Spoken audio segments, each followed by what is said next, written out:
Well, hey, everybody. Welcome back to the Church Talk podcast with Rob and Jason. We're so glad that you would take some time and join us. We've got a great conversation lined up today. We've got a great guest. It's just been amazing. This is scheduled to drop in July, so it's hot and wet. But man, when we're recording this, this is the 1 week in Ohio that is actually perfect. Like 72 degrees. It is not humid. The sun is shining. Rob, you and I spent some time on the golf course. Like this is the 1 week of the year it's good to live in Ohio. Don't you think? It is, and I have a friend that he was always like, "Oh God, thank you so much that the weather's finally summery. Finally, it's 88 and humid, just like I like it." And I just feel like God should curse that guy because 68 to 72 with a slight breeze is way better for me. 100% every day of the week. But alas, we live in Ohio, so it will be muggy very soon. Jason, so I here's what I think. I think, we should tell people, you should tell people, actually, I could describe yours, you could describe mine, or we could just describe our own. But when we played golf last, you had an unbelievable hole. I had an unbelievable hole. And I don't know. I really think our listeners might want to hear this. Really? You think they care about our golf? Well, I think that we The should one encourage them of the to. 18 holes We're that not we going to play. talk about the rest. I mean, you drained a 35-foot putt for birdie. That was just beautiful. Yeah, and you had actually your drive wasn't even that good, but you had an exceptional second shot on a par 5, and you were like, what, 4 or 5 feet for eagle? And man, you just burned the edge, like So you're you saying couldn't I have. can't putt is basically what you're saying. Hey, Yeah, I a know. tap-in birdie is, you'll take that every day, right? Like, I That's mean, right. wish it would have been an eagle, but man, that was a beautiful hole. Yeah, mine was when you sink a 35-foot birdie putt, that was just magical. And it looked like it was tracking the whole way. It is amazing to me the number of listeners that I talk to in passing who actually ask about, have we played golf recently? And Yeah. I'm like, you really need to get a life if this the highlight is hearing about our golf game. They want to live vicariously through us. Apparently. Well, There's speaking of, go ahead. Yeah, no, there's a lot of pastors who like golf, but like end up playing 1, 2, 3 times a year. So they need to live vicariously through somebody. Yeah. Well, and most pastors only work 1 day a week, right? Yeah, Yeah, no, exactly. that's not true at all. Well, we have someone whose life I don't know if I'd want to live vicariously through, but he's sitting in his apartment in New York City, which just sounds cool. Like, I mean, compared to where we live in the center of Ohio, nowhere. You're playing golf every day. Well, we played golf 1 day, and All We're right. just stretching it a little bit. yeah, Yeah, yeah. fair enough. But yes, we have with us Kenyada Meadows. And man, we are so glad that you have joined us. And it is an honor. The website that that would connect people to you is executiveparentcompany.com. And of course, That's right. we'll put a link in the show notes. But you have been in financial services as an executive and a governance expert, a board member with 25 plus years leading. I'm just reading some of this: audit, risk, and compliance across global Wall Street institutions. I mean, a Harvard Business School alumnus, author, master certified executive. You are just way out of our league, is basically what I'm sensing. But in all of that, what I love is you and I've had conversations in the past, and you just have this heart for organizations and especially nonprofits to run at a higher level, to run better, so to speak. And Right. man, I am so glad you would take a few minutes and join our little podcast, man. Welcome. Well, when you read it like that, I mean, it sounds like I'm way out of my own league. So, um, I'm sitting there looking at what you read. Yeah, it's interesting. I mean, I've been very fortunate. I'm a very hard worker, but hard work isn't going to get you all there. You got to be blessed with some baseline and fortunate to be able to have opportunities to engage and to meet people like you. You say it's this little podcast, but at the end of the day, you're literally doing God's work. I feel privileged to be on the podcast with you. Well, thanks for joining us. Maybe let's just get started. Like, to share a little bit about like your story. How did you get to doing what you're doing now? Yeah, I don't know how far back to go. I mean, I can go all the way back to, being 2 months premature, born at 6 a.m. on a Monday, ready to work. I was just couldn't wait. Let's get started. I'd go back about 5 or 6 years, sort of around the time of COVID. I had just had a baby, and I wasn't feeling particularly fulfilled in my work. And I felt like there was more that I could be doing, but I didn't know what. And I was sort of just tracking my own journey, thinking about how, in my book, you referenced or might reference, and it's included there on the website, the new alpha, be 3 times the leader through balance, not dominance. I really described my journey where it was focused on me at first, right? How do I enhance my relationships at work?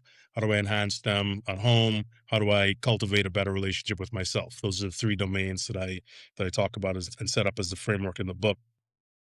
But through my own experience, through my own exploration, through self-challenge, a little bit of self-awareness, mistakes, things that were going well, and conversations with friends, other people who were close to me, I realized that some of the things that I was discovering in my own journey were useful to other people, that they were obviously also experiencing some of the same um, challenges in their careers, how to find balance within their homes, how to make sure they're taking care of themselves. And generally speaking, to be frank, most people probably aren't taking nearly as good care of themselves as they can. And we tend to think about that in terms of physical attributes, but emotionally, in terms of mental health, we generally aren't plugging into ourselves and taking proper care. But this is especially true of men, and especially true of men of color, older men in particular. So our fathers, our uncles, supervisors, some of your older pastors, they may have a frame of mind that may have been useful at a particular point in time, and it's not particularly wrong per se, but it doesn't allow for the humanity to kind of come in, the vulnerability to be recognized and to be used as a point of connection. And so, like I say, going back 5 or 6 years, I really clearly recognized that something wasn't going as well as it could, and I wanted to make that change. Wow. That's great. Like I know in your book, the alpha man, you talk about the idea of the hollow man, right? And emotional suppression, and how and I mean I grew up I man, I remember standing at the tool Mm, bench in our basement, and my dad telling me, he said, "Hey, listen, as guys, we don't have emotions. Like, we don't get really mm, high, we don't get really low, we just keep it steady." And that, obviously, I mean, I was 6 years old, and that has stuck with me. And my dad was a great dad, very Absolutely. loving, all this stuff. But getting that out of my head and trying to actually live engaged with the people around me, I mean, that I have to work really hard at that. And and I'm pretty boring, middle of the road guy. Like, I'm not some high capacity whatever, but I'm not, you know, and yet I look around going, man, most of the pastors that I work with struggle with that idea of, we have to keep everything bottled up. And Right. so how did that play out in your life? Like, I mean, you're writing about it. Maybe, do you mind taking a minute and just saying, hey, this is why or how I learned this lesson? So a couple of things. I'll go back to the example you gave. I mean, that may be a point in time that is memorable for you, kind of a punctuated memory, but it is way more than the one time your dad told you that, because that was reinforced at school with your friends way before you were 6, and probably hundreds of thousands, if not millions of times, probably millions of times since then, if you consider media, advertising, movies, conversations that you had, things you've observed and witnessed. I mean, it is a nonstop barrage of men are tough, they're the protectors, they're the providers, and that we assume that role, right? There's nothing wrong with that role. I assume that role, and I would have it no other way. But on the same token, where the rub is where we deny emotion. Emotion is really neutral. It is essentially data driven, and it's feedback, right? Anger, I always say anger is a good thing. It's an emotion for a reason, and it's not about imperfection.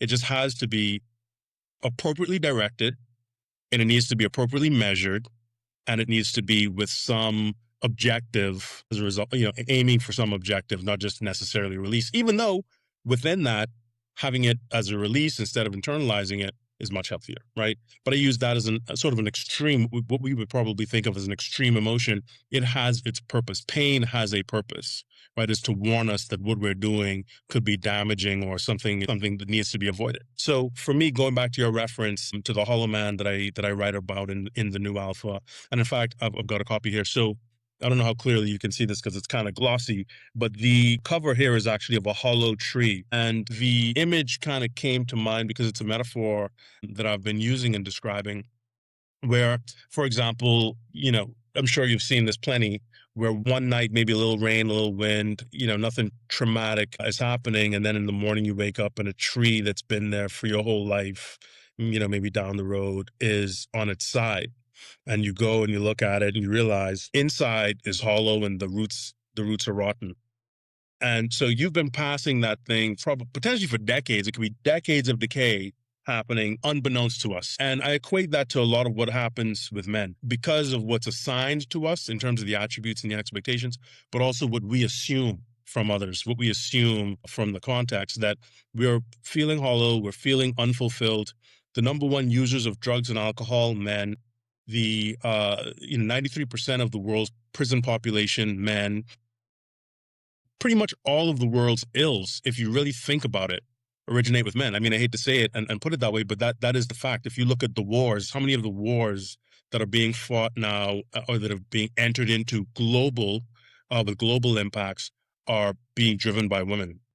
And usually at some point you can go back and sort of derive, that what is the root of all that? It's ego, it's greed, it's something negative, and it's usually ultimately, I think, a sense of, lacking fulfillment, lacking contentment, lacking respect for other people. There's sort of a lack of dignity in a lot of leadership that we see. So I think that that is all indicative of the kind of hollowness that a lot of people are feeling. And by the way, I'm clearly not saying that I'm perfect. You're not saying that you're perfect. We know way better than that. But what we're saying is we have at least a self-awareness and we have a line in the sand where we can say, hey, we see what the problem is, or we see how it can be played out, and we see what the root of it is, and we need to take intentional action to make some changes about that. Because frankly, when we think about what it means to be a leader, when we refer to ourselves as men, it's not because we're indecisive, can't be intentional, or can't do difficult things. We absolutely can. And so this is one of the most fundamental and important things that we can do for ourselves, starting with ourselves, and then for the people around us. Yeah, so good. Couple comments, Jason. When you were talking about that comment, you still remember when you were a little boy that your dad said, I mean, I'm sure because it happened in my mind, when you said that, like I had my own memories of things my dad said to me populate. I'm sure for our listeners, exact same kind of sensation or emotion. And for me, that just made me think, man, as opposed to us just sort of mindlessly passing on the things we learned. I mean, like you said, your dad was a good dad. He wasn't intending, to hollow you out in any way by, robbing you of your true emotional self, as part of your person. But man, sometimes we're just like, well, that's what my dad told me, and that's what I'm going to tell my kids. Right. And, sometimes that's good and sometimes it's not. So, for us to really think through and be intentional about what we pass on and what we just sort of leave and let stop with us, is really important. And Kenyatta, when you, there are things in life, whether, it's a sentence or words or a book title, like sometimes I'm just in the bookstore and I see a book title and I'll buy the book because Right. of the title, because it's so compelling. And Right. that subtitle in your book, the idea of finding success through balance, not dominance. Okay. Man, for me, that just like there's all kinds of things firing in my mind as I think about that. So I'm wondering if you just tell us a little bit about, your work with leaders in boards and maybe a little more specifically, because we all do this, right? Whatever we're a part of, we're constantly evaluating it, and maybe we're too critical sometimes. It's like, I wish this was better. I wish how would you help people kind of see if their group, their board, whatever was successful? Like what are some markers that you would go, yeah, that you guys really are doing a good job and kind of have a good thing going, or maybe you need to work on these things. Sure. Well, I think one measure of success in a board environment is going to be, well, a couple of things. How collaborative is the board. Now, that doesn't mean that you don't have disagreements or you shouldn't. Healthy boards, healthy relationships of all kinds, not only have disagreement, but they need it, because that's the only way to make sure that you're kind of evaluating all angles and things appropriately. And so there has to be that sort of disagreement, but it has to, it ought to be dignified. It should be respectful. So collaboration is one, but then also, how true are you to your stated mission and your values, and what kind of progress are you making?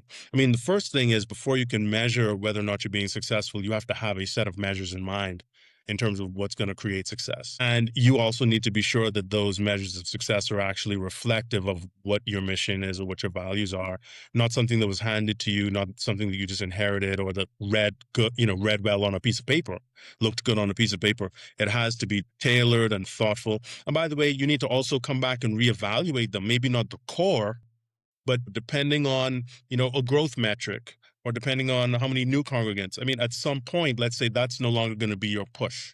Your push is going to be, how do we deal with the aging population and how do we support them? Or how do we, what kind of youth programs do we have because we see that's a need? Or what kind of programs do we have for young men because that's increasingly a need? So your measures and metrics are going to have to constantly be tailored to account for the populations that you're serving and the changes in your ministry. And so for me, I think it's making sure that you're not being static in your thinking, that you're being that you're tailoring and being individualistic to some extent to your mission, making sure that there's robust conversation, and also that not one person or a small group of people are dominating the conversation and pushing everybody in the direction that they want to go. At some point, not only are you on the board because you are supposed to have a voice, but you have to make sure that you're actually using the voice. And, one of the conversations that Jason and I had previously, I spoke about making sure that, particularly in your field, making sure that you think about what it would be like if God was in the boardroom. And so that's going to mean subordinating your ego. Even if you're the quote unquote leader, you're the chair, you're the most senior person, your vision and your mission is subordinated to something much larger. Mm. And the way you treat the people around you, your vision, your approach, all of those things really need to be reflective of what God actually wants, and also sort of presented in a respectful and a humble way. So I think, tailoring it to this space, those are some of the things I would be looking for to determine success in your space. So going back to what we first talked about, the new alpha, and the idea of actually finding that balance and, becoming, basically being 3 times the leader through balance, not dominance, and then taking that and realizing that in, 90% of the boards that Rob and I work with, or encounter and engage with, generally it's male, and that's whatever. There's theology and stuff. That's a whole nother, conversation. But even still, it's a bunch of guys who maybe they were good in whatever business they happen to be in. And Right. so the pastor invites them to be on the board, or they get elected to some, position, but they bring with them that hollow man. They bring with them those issues that they probably haven't dealt with. And so you get this church board leading this congregation, but they're leading out of some very, Mm. broken things. What can a pastor or the leader of a board, like, what are some things that you've seen help the board address some of those issues in a way that doesn't turn it into a group therapy? I mean, that's not the goal. Sure. They're there for a reason. What have you seen work in those type situations? We've got to have clear definitions about what it means to be a board member here. So it's not just because you've got a great name or a great pedigree that we need you on the board. I mean, that's to serve man, right?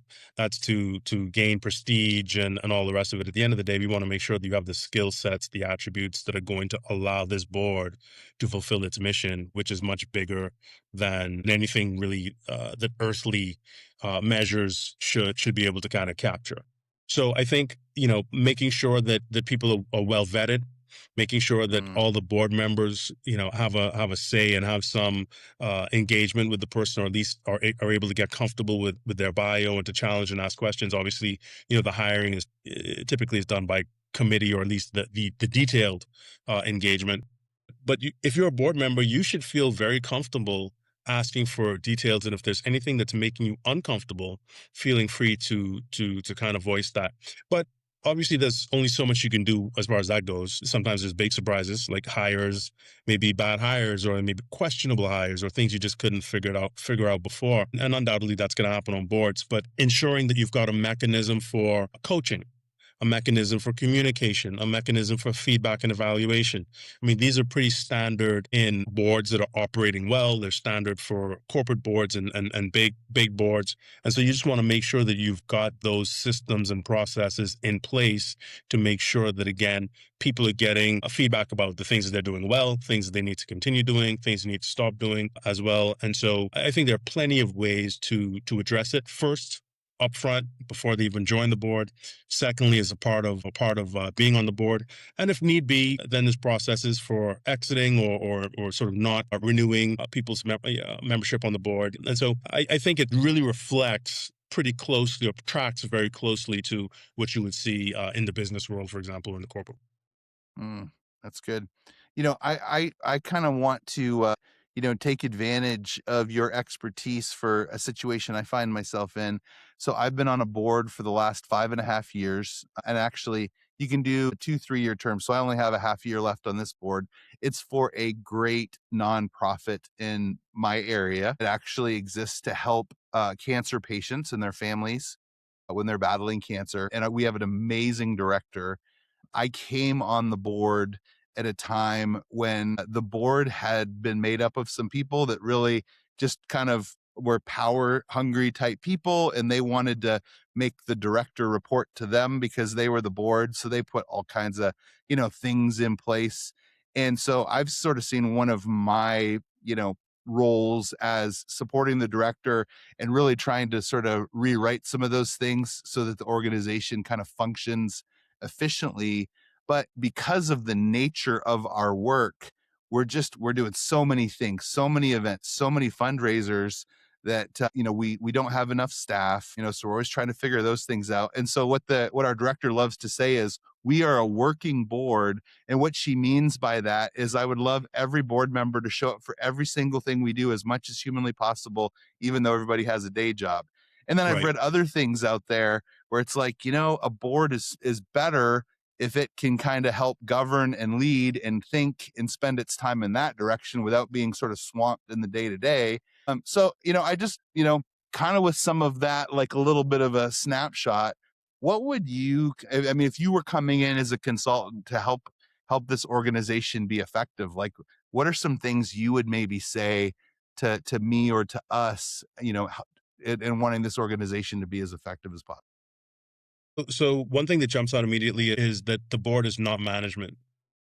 The board is focused on governance and oversight. And so there could be events, for example, where you need some extra people serving ice water or bringing things from the truck or whatever the case is. Obviously, people should just kind of pitch in and get the job done. Can't stand on the side and say, well, it's my job to just govern and have oversight.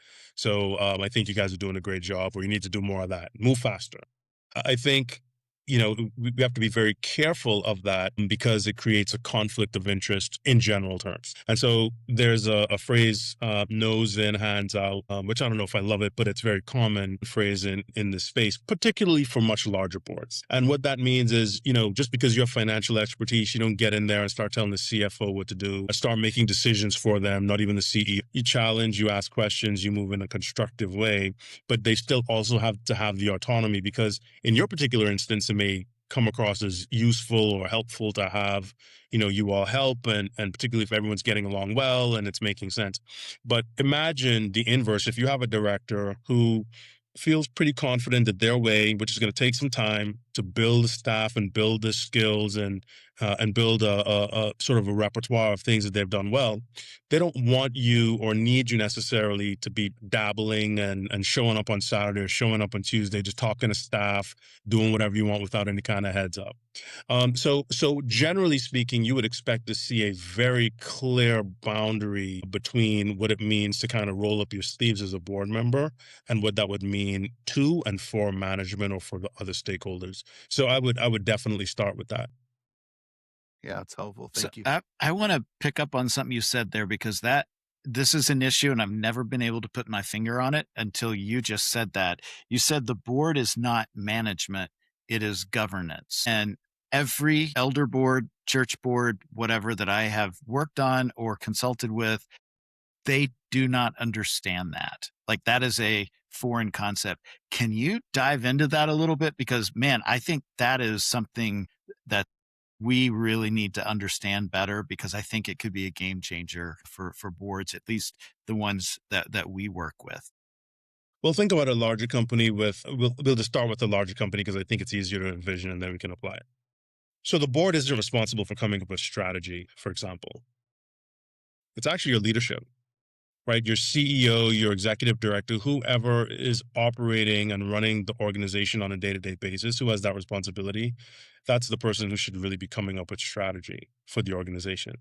Now, as board members, you obviously can chip in, you can challenge, you can use your expertise and your experience to say, hey, that doesn't quite track to me. Maybe go back and do a little more research, or what is it that you've done that underpins those assumptions, right? It's your responsibility to challenge, but that's a part of oversight. That's a part of governing, but it's not for you to sit there and come up with a plan of attack, and because now you're operating as management. And so even a line like that for a lot of people is quite confusing.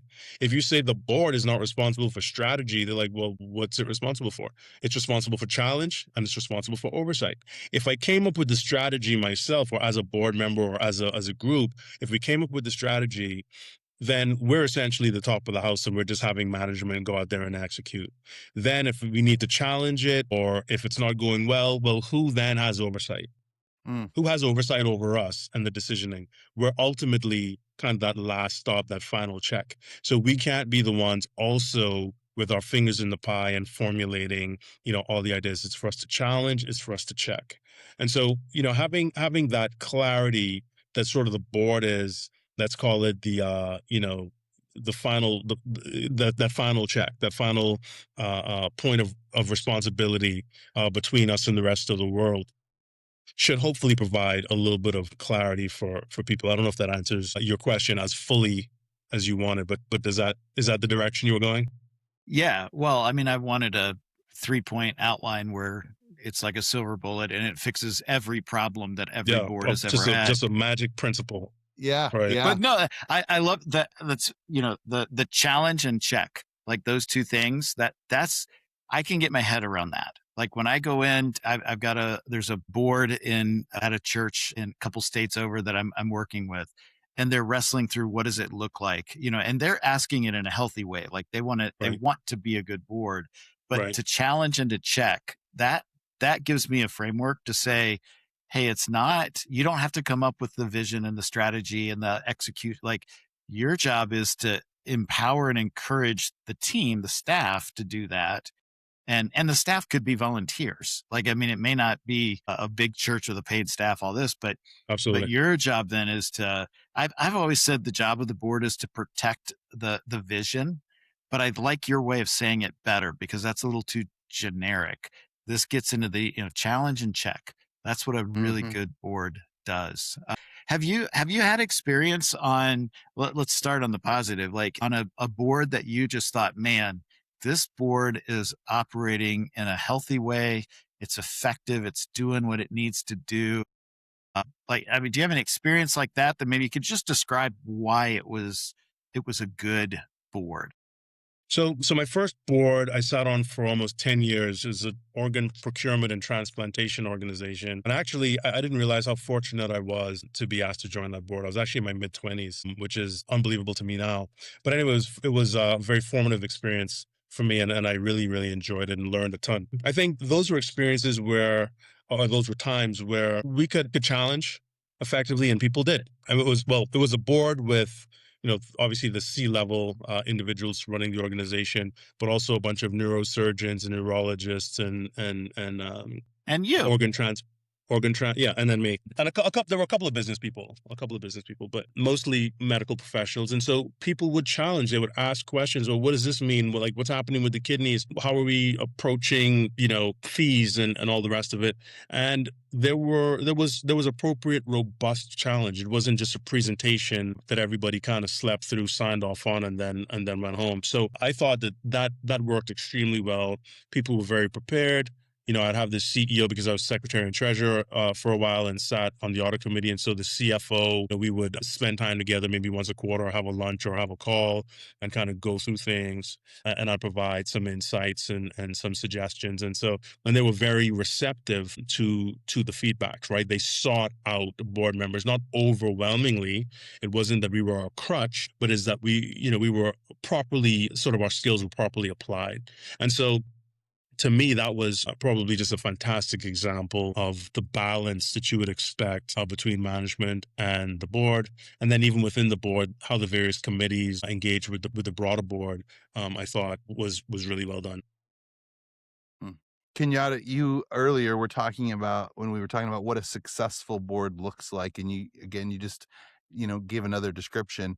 You talked about, well, you have to have clearly defined roles for board members, and you as an organization you have to not just have things that look good on paper, but you actually have to have kind of this guiding principle, know where you're heading and those kinds of things. If you were talking to a pastor or just a leader who, was in charge of an organization, but they were just doing things that had been handed down to them, they really didn't have kind of that guiding North Star. You know, what would you suggest, or how would you help them figure that out?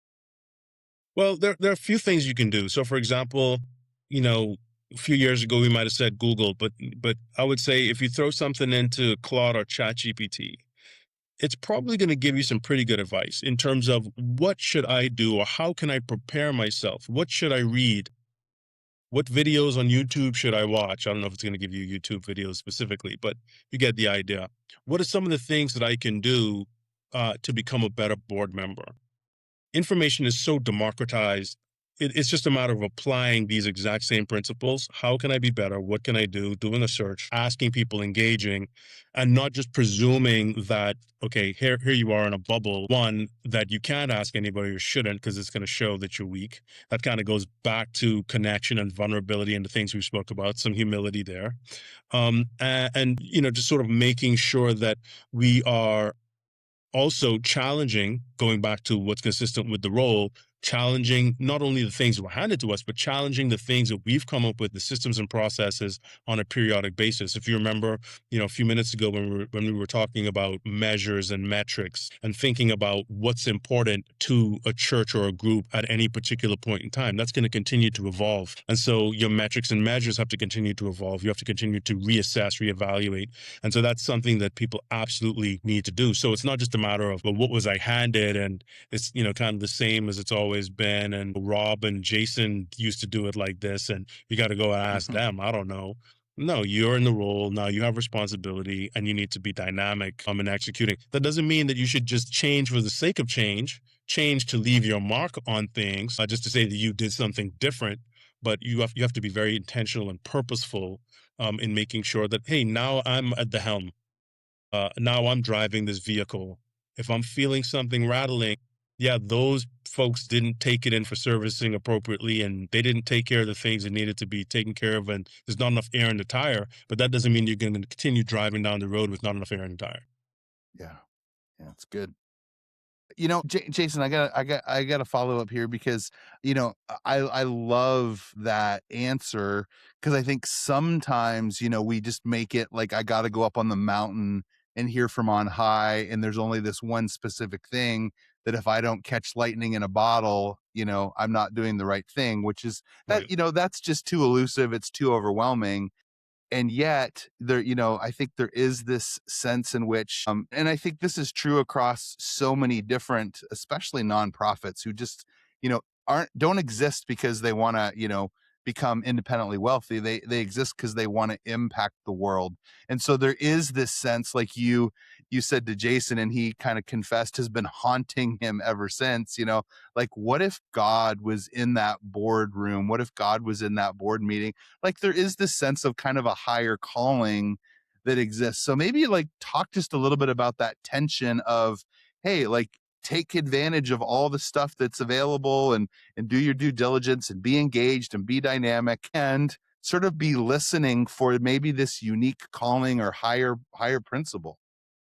Yeah, I think those things are completely aligned, 100% aligned, really. If you're motivated by your mission, then you should be willing to do what it takes to serve well, do what it takes to prepare yourself as well as you can, and then to do that with the humility as if God is in the room, Yeah. which is only going to help keep you on the straight and narrow, focused on the mission, keep you humble and moving in the right direction. It might even accelerate it. Because if that's the North Star, which it really is and ought to be, right, across the board, whether or not you're in the boardroom or not, if you're a congregant, if you're whatever religion you are, your North Star should be pretty clear in terms of how you're living your life. And so when Mm. we cross apply that to the boardroom, it should become even more crisp, not more fuzzy.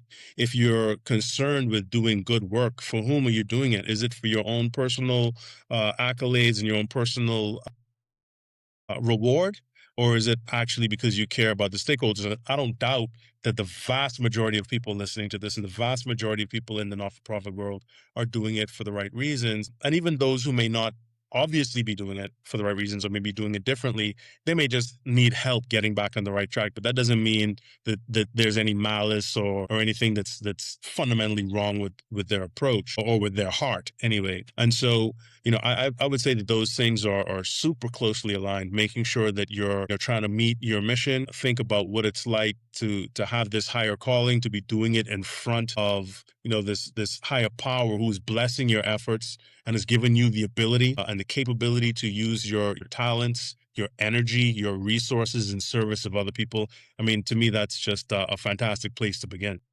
Yeah. So Yeah. good. So we're getting close to the end here of our time, but maybe what is giving you hope today? Like, I'm just curious. Part of the role of the church is supposed to be, sharing hope with the people. But as you deal with boards and you do live your life in, bustling New York City and all this stuff, whatever, what gives you hope as you just look around the world today? That's such a I mean, that's a really great question. So I was thinking about it in a way that's different than the way you ended. So when you say around the world today, but I think it can just be extrapolated. If you think about it in concentric circles, start with yourself, and then it just kind of extrapolates. And so maybe the answer is a little more close to the core, but ultimately it could be extrapolated. So what gives me hope is the real belief that the work that I'm doing, the work that people like you are doing it's really purposeful. I feel very fortunate and blessed to have had the support of my family, loving parents and people who really took care of me, supported me, encouraged me, gave me opportunity. Many people I don't even know, right? Many of our supporters and sponsors, we don't know who those people may be because they don't show up as a mentor necessarily, right? But they give us opportunities. And that's sort of the big difference between mentors and sponsors. A mentor probably gives you guidance and kind of tells you how to navigate, and a sponsor gives you opportunity, right? And so I've been fortunate to have all sorts of people doing all sorts of things for me. And I believe that what we're able to do with our power, what we're called to do with our skills and abilities is just so much bigger than us. When I think about my daughter and I think about young people, when I think about what people can be if they are only the better versions of themselves, which probably requires them to be a bit more intentional and isn't nearly as hard as they might think it is, or won't be as hard for as long as they might think it will be, or that the results will be much bigger and greater than they think they might be. So it's worth the effort. Those are the things that give me hope.